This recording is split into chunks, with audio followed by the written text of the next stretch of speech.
Understanding phylum Cnidaria, Coelenterata, the stinging animals. 1. Today we discuss the second phylum of the animal kingdom under the chapter Diversity in the Living World. 2. Our objective is to understand the structure, characteristics, and unique features of phylum Cnidaria, also known as Coelenterata. 3. By the end of this session, you will be able to explain their body forms, the function of cnidoblasts, and the basic physiology of these fascinating aquatic animals. Let's begin.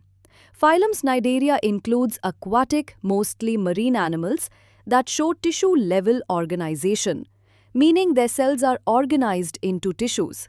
Unlike Porifera, they are diploblastic, having two germ layers, the ectoderm outer and the endoderm inner, with a jelly-like mesoglia in between.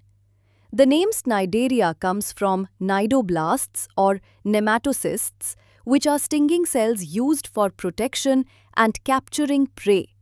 These cells contain a coiled thread that can eject and inject toxins when triggered, a unique and defining feature of this phylum.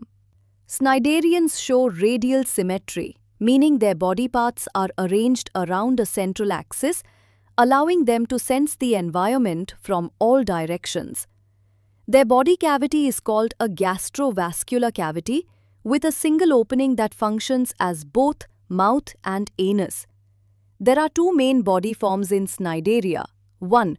Polyp, a sessile or attached form, cylindrical in shape, as seen in Hydra.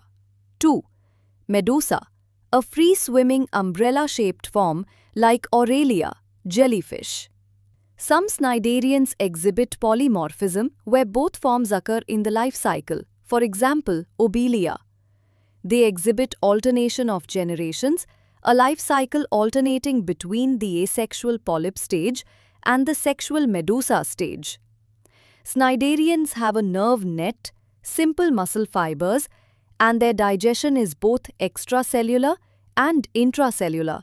They reproduce asexually by budding and sexually by gamete formation.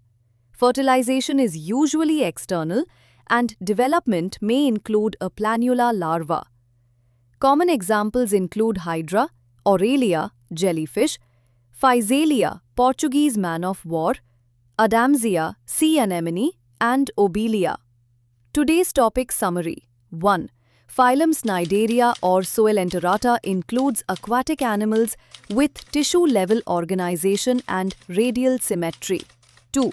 They are diploblastic and possess cnidoblasts, the stinging cells used for defense and capturing food. 3.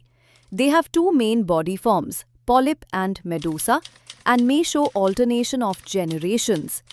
Examples include Hydra, Obelia, Aurelia, and Physalia. 4. Cnidarians mark the first step toward more complex multicellular life with true tissues and a defined body plan.